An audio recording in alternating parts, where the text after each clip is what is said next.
The UK's smart meter rollout programme has already begun, but there are only around 2 million meters installed to date, and a total of 53 million must be installed in homes and small businesses by 2020. The government and more than 30 energy suppliers are tasked with placing these meters, and they're facing a race against time. The project will hit its peak in 2018 and will require nearly 900,000 metres per month to be installed, according to Smart Energy GB, a national campaign for smart meter rollout. Arranging to visit these customers and businesses' premises and successfully completing the installations will be a huge undertaking. The idea of a smart meter is a great one. It allows consumers to accurately monitor their energy consumption and costs in real time, and automatically keep providers up to date. It means those providers themselves can work more efficiently by analysing consumer usage data and forecasting peak demand, and finally utilities can save time, fuel and money without the need to chase customers to read their own meters or to send out staff to take manual readings.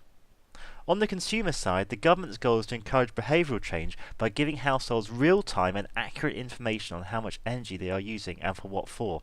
This will help to reduce usage, cut monthly bills and minimise the carbon footprint.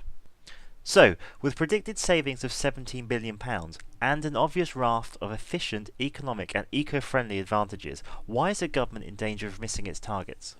Various challenges arise from both the size and complexity of the rollout. Coordinating consumers and small business owners, government organisations and utility companies is no easy feat. That's especially true when it's not mandatory for anyone to have a smart meter installed. So what can be done to help the government and utility providers deliver on the programme in time and for best consumer experience and minimal costs? Utility providers need to speed up the process of getting consumer buy-in and make it fast and easy for them to have smart meters installed. Both they and the UK government need to communicate the economic and environmental benefits of the meters, while at the same time convincing consumers and businesses that they are in control of the smart meter data and that their data privacy will be respected. As mentioned before, there's no obligation for a householder or smart business owner to have a smart meter installed. Suppliers typically target a block of streets for installation, sending letters that ask customers to book appointments. They then send multiple teams to that location on target days, hoping that enough customers have booked appointments in advance. This method is clearly inefficient, with energy providers struggling to schedule the right engineers with the right skills to the right houses at the right time. Customers who are used to instant notifications, for example when parcels are to be delivered or when the Uber taxi will arrive, find this very frustrating.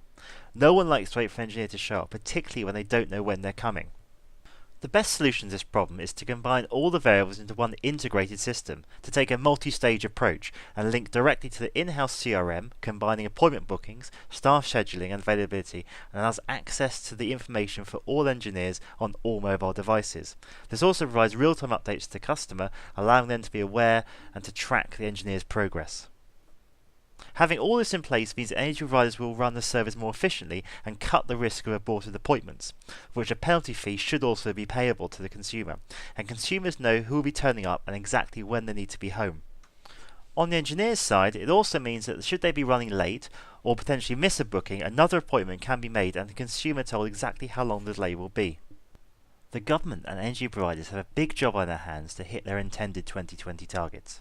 Yet, by adopting strategies that make use of historic data and trends, job success rates, forecasting analytics, and mobile-based information, they will be making it a leaner and better experience for everyone involved. Once the rollout starts to gather pace and everyone can see how simple the process is and what real benefits are, we should see more consumers and business getting involved. This will result in a virtuous cycle where the positive benefits and experience of installing smart meters are widely known and understood.